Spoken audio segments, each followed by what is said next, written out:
नमस्कार साथियों, मैं पंकज और आपका अपना YouTube channel maths by Pankaj sir में आपका स्वागत है। एसएससी जीडी के अगले शिफ्टों में आने वाले प्रश्न, इसी के बेस पे लगातार एसएससी जीडी में सवाल पूछा जा रहा है। ठीक है, अब देखिए इनमें से हम टोटल आज 7 सवाल लिए हुए हैं। अब देखिए नंबर 1 से जब इसको बनाना स्टार्ट करेंगे, देखिए पहले सवाल में क्या कह रहा है इसे समझेंगे दोस्तों। लिखा हुआ है ए एक काम को करता है 15 दिन में। ठीक है, ए काम कर रहा है 15 दिन में, उसके बाद फिर बी काम करता है, आपका लिखा हुआ है टोटल 10 दिन में। ठीक है, ए काम कर रहा है आपका 15 दिन में और बी काम कर रहा है 10 दिन में। ठीक है, लिख लिए। अब कहता है इसमें बी ने 5 दिन काम किया और छोड़कर चला गया, शेष काम को ए कितना दिन में समाप्त करेगा। ठीक है, तो इसे बनाने के लिए इसका सबसे पहले हम एलसीएम निकालेंगे। तो ये कितना आएगा दोस्तों, 30 आएगा। कुछ ऐसा संख्या यहाँ पे मानिए जो कि इन दोनों से पूरा पूरा विभाजित हो जाए, और वो क्या होता है हमारा क्षमता कहलाता है। ठीक है, मतलब ये तो आपका पूरा कुल काम हो गया। इसको इससे भाग लगाएंगे तो कितना मरते में कटेगा, 2 मरते में। इसको इससे भाग लगाएंगे तो ये कटेगा आपका 3 मरते में। ये 2 और 3 क्या है दोस्तों, क्षमता है। ठीक है, अब कह रहा है बी ने 5 दिन काम किया। बी जो है ना 3 की क्षमता से काम करता है, मतलब कि 5 दिन में ये 15 काम कर लेगा। ठीक है, अब 30 काम में से 15 काम को निकाल देंगे तो कितना बचेगा दोस्तों, 30 में से जाएगा 15 तो कितना बचा आपका 15 बचा। ठीक है, अब 15 काम को करने के लिए कौन आएगा, शेष काम को ए बोल रहा है कितने दिन में समाप्त करेगा। तो ए की क्षमता कितनी है दोस्तों, 2 की क्षमता से वो काम करेगा तो 7.5 दिन में ये काम को कंप्लीट कर देगा। ठीक है, समझ गए होंगे। अब देखिए सवाल नंबर 2 को समझिए दोस्तों। सवाल नंबर 2 किस तरीके से बनेगा, देखिए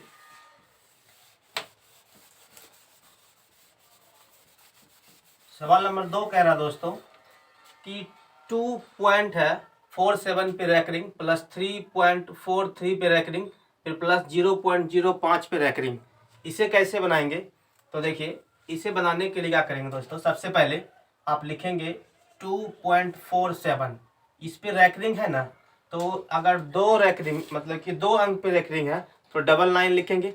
लेकिन अभी हम उससे अलग बना रहे हैं, आपको जल्दी कैसे बन जाए उसको देखिए। सबसे पहले 2.47 लिखे ना, अगर इस पर डबल रैकरिंग है एक बार आप और मान लीजिए कि यही संख्या यहाँ पे आया। ठीक है, अब देखिए फिर उसके बाद लिखेंगे 3.53, एक बार और लिख दीजिए। फिर लिखिए आप 0.05 फिर लिख दीजिए। अब सबको जो है ना दोस्तों, इन सब को आप जोड़ दीजिए। ठीक है, कितना आएगा, 7 3 10 5 15 बाकिया 1, 9 1 10 बाकिया 1, 8 और उसके बाद फिर 8 16 के 6 बाकिया 1, 5 4 9 1 10 बाकिया 1 और ये कितना हो गया 6। मतलब ये कितना है दोस्तों 6.06। तो यहाँ पे लिखेंगे 6.06 पे रैकरिंग। यही आपका उत्तर है दोस्तों, 6.06 पे रैकरिंग। ठीक है, इसे इस तरीका से बनाएंगे। अगर जोड़ का हो या फिर माइनस का हो, कोई भी सवाल हो तो इस तरीका से आप सॉल्व कर सकते हैं। ठीक है, अब देखिए सवाल नंबर 3 क्या कह रहा है, इसे समझते हैं। तो देखिए सवाल नंबर 3, इसमें लिखा हुआ है कि 10 पे पावर n-1, ये कह रहा है कि 10 पे पावर n-1 जो है ये 11 से जो है ना विभक्त है।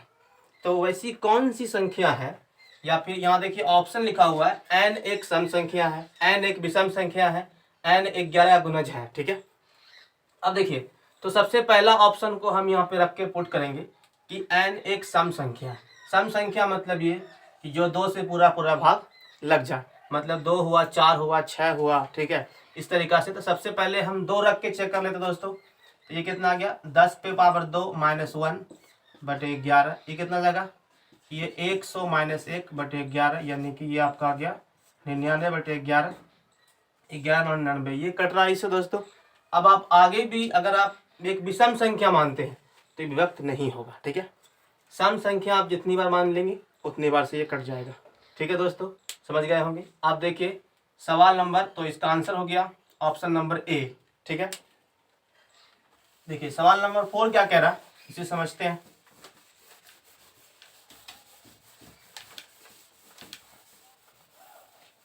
सवाल नंबर 4 कह रहा है, ये सवाल कई बार आ चुका है कि एक चुनाव में 2 उम्मीदवार थे, एक ने 43% मत प्राप्त किया और वह 336 मतों से हार गया। कुल मतों की संख्या कितनी है बताइए। तो इसे बनाने के लिए क्या करेंगे दोस्तों, हम जानते हैं कि एक चुनाव में आप देखिए यहाँ पे ए और बी 2 उम्मीदवार है, साफ कह भी रहा है कि 2 उम्मीदवार है, हम इसे मान लिए ए और बी। एक बोल रहा है कि 43% मत जो है ना वो क्या किया, प्राप्त किया, और ये 336 मतों से हार गया। मतलब कि दूसरा उम्मीदवार कितना मत प्राप्त किया होगा ये पता नहीं है, निकालेंगे। मान लेंगे कुल 100% वोटिंग हुआ, ठीक है। तो 100% में से एक को मिला कितना, 43। सेकेंड वाले को कितना मिलेगा, इसमें इसको माइनस करेंगे, ये कितना आएगा, 57%, ठीक है। अब आप चेक कर लेंगे दोस्तों कि इसे 43 मिला और इसे 47 मिला, ठीक है। तो इन दोनों को माइनस कीजिए तो ये कितना आएगा, ये 4 और ये 1, यानी कि 14% आया। और मतलब कि इन दोनों में जो हार जीत हुआ ना, ये कितना से हुआ, 14% से हुआ, ठीक है। अब देखिए, तो इसमें दिया हुआ है कि कुल वह 336 मतों से हार गया, यानी कि ये हार बराबर हार हो गया, ठीक है। अब लिखेंगे 1% के बराबर 336/14 इंटू 100। इसे दोस्तों सॉल्व कर लेंगे, आपका कुल मतों की संख्या आ जाएगा। देखिए इसे जब कटाएंगे 2 से तो 7 मरते में 2 एकम 2 छक 12 और 2 अठी 16, फिर कटाइए 7 दूना 14 और 7 चौके 28, कितना गया दोस्तों, तो 2400 कुल मतों की संख्या है, ठीक है। अब देखिए सवाल नंबर 5 क्या कह रहा है दोस्तों, इसको समझिए। ये सवाल भी आ रहे हैं, मतलब इस तरह के सवाल लगातार आते हैं। तो देखिए सवाल नंबर 5 क्या कह रहा है कि एक साइकिल को 2070 रुपये में बेचने से एक व्यक्ति को 15% का लाभ होता है, वह उसे कितना में बेचे कि 25% का लाभ हो, ठीक है। मतलब आपके पास जो है ना यहाँ पे इच्छा जाहिर किया जा रहा है कि अगर हम 15% आपको लाभ हो रहा है इतना में बेचने से, यदि हम यही सामान को 25% लाभ पे बेच देंगे तो आपको कितना परसेंट का लाभ होगा, ठीक है। तो अब देखिए लिखेंगे कि SP बराबर एक फार्मूला होता है, SP इंटू आपका जो इच्छा जाहिर है ना उसको ऊपर रखिए, और अनिच्छा यानी कि जो पहले यहाँ पे लिखा 15% लाभ, वो उसको मानेंगे अनिच्छा, ठीक है। तो इसे बना देंगे। अब देखिए लिखा हुआ एक साइकिल को 2070, तो यहाँ पे लिखिए 2070 इंटू इच्छा आपने कितना किया दोस्तों कि 25% का आपको लाभ होना चाहिए, ठीक है। तो आप लिखिए ऊपर 125, अनिच्छा कितना है 15% का लाभ यहाँ पे लिखा हुआ, तो आप यहाँ पे लिखिए 115। यदि यहाँ पे हानि होता तो आप यहाँ घटा के लिखते, ठीक है। अब देखिए इसे जब सॉल्व करेंगे तो किस तरीका से बनाएंगे, तो लिखेंगे 5 से ये कटेगा आपको 3 मरते में, सॉरी 23 मरते में, और ये 5 से कटेगा आपको 25 मरते में, ठीक है। फिर इसको 3 से कटाइए, मतलब कि 23 से कटाइए, तो लिखेंगे ये आपका कट जाएगा दोस्तों 23 गुना 9 7, हाँ ठीक है, ये कटेगा आपको 90 मरते में, ठीक है। अब देखिए तो 25 गुना 9 कितना गया दोस्तों, 25 नमा 225, यानी कि 2250 इसका राइट आंसर है। यहाँ पे लिखा हुआ है 2250, ऑप्शन नंबर बी इसका सही आंसर है, ठीक है। समझ गए होंगे दोस्तों। अगर यदि वीडियो अच्छा लग रहा हो तो कृपया लाइक कीजिए। अब देखिए सवाल नंबर 6 में क्या कह रहा है, इसको समझेंगे। तो सवाल नंबर 6 जब बनाएंगे तो देखिए इसे कैसे बनाते हैं।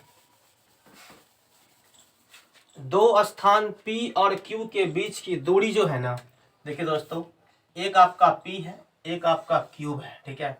इन दोनों स्थानों के बीच की दूरी कितना है, 330 किलोमीटर, ठीक है। ये 330 किलोमीटर दिया हुआ है दूरी। अब कह रहा है क्या कि P से 6 बजे, यहाँ से हम निकलते हैं 6 बजे और Q की ओर, फिर कह रहा है आपसे 60 किलोमीटर प्रति घंटा की चाल से है, 60 किलोमीटर प्रति घंटा।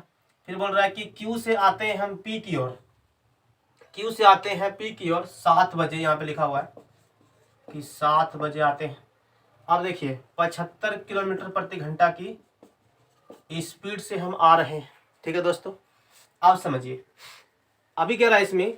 फिर तो बताइए उन दोनों का मिलने का समय जो है ना वो कितना बजे वो मिलेगा। ऑप्शन लिखा हो 10 बजे, 9 बजे, 8 बजे।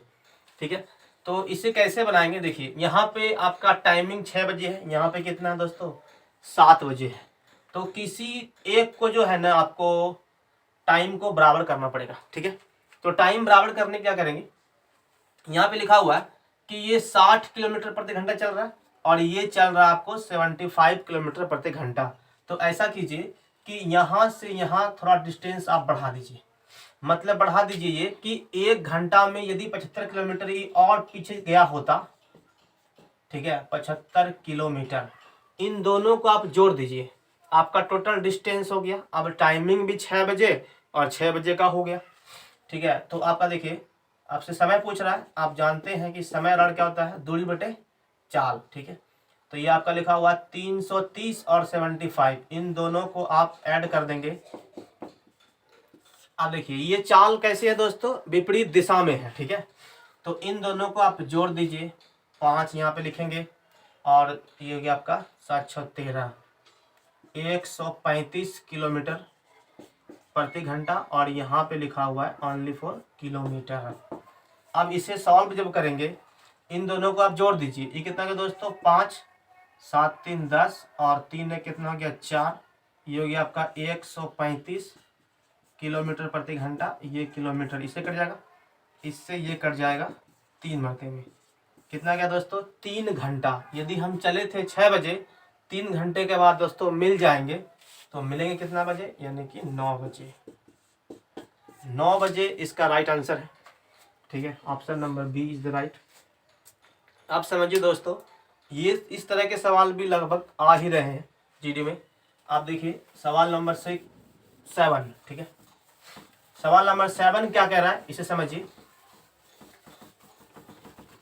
सवाल नंबर 7 में देखिए दोस्तों लिखा हुआ है कि एक पहिए का अर्ध व्यास जो है ना वो 7 सेमी है, तो 44 किलोमीटर की दूरी तय करने में कितना चक्कर लगाना पड़ेगा। ठीक है, ये कह रहा है कि एक पहिए का अर्ध व्यास, ये खुद से कह ही दिया है कि एक पहिया है जिसका ये पूरा व्यास होता है, लेकिन आपसे बोला क्या है आधा गो व्यास। ठीक है, मतलब यहाँ से ओनली फॉर यहाँ तक, तो ये त्रिज्या ही हो गई।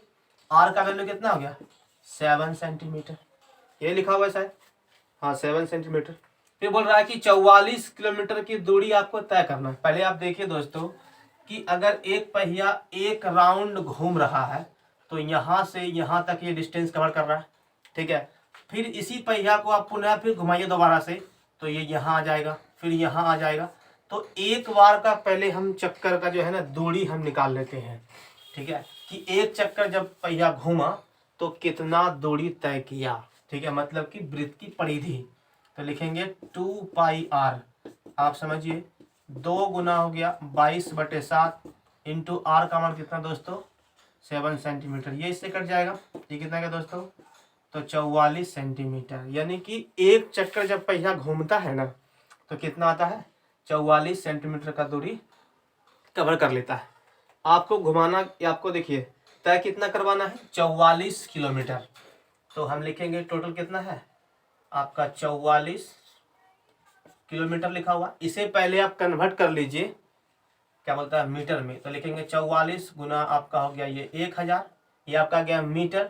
फिर इसे आप कन्वर्ट कीजिए सेंटीमीटर में, गुना कर लीजिए इसको 100 से, यहाँ पे आपका आ गया सेंटीमीटर, इसे भाग दे दीजिए आप 44 से, ये और इससे ये कट जाएगा। ये आपका क्या निकल रहा है दोस्तों तो चक्कर की संख्या। ठीक है, यानी कि आपसे ये पूछा है चक्करों की संख्या कितनी होगी, इसे इससे कटा देंगे, कितना बचेगा दोस्तों 1 लाख। ठीक है, ये इसका आंसर होगा दोस्तों कि चक्करों की संख्या टोटल कितनी हो गई 1 लाख। थैंक यू दोस्तों, यदि वीडियो अच्छा लगा हो कृपया लाइक कीजिए, कमेंट भी कीजिए, और तब तक के लिए जय हिंद। अगले वीडियो में मिलते हैं। थैंक यू दोस्तों।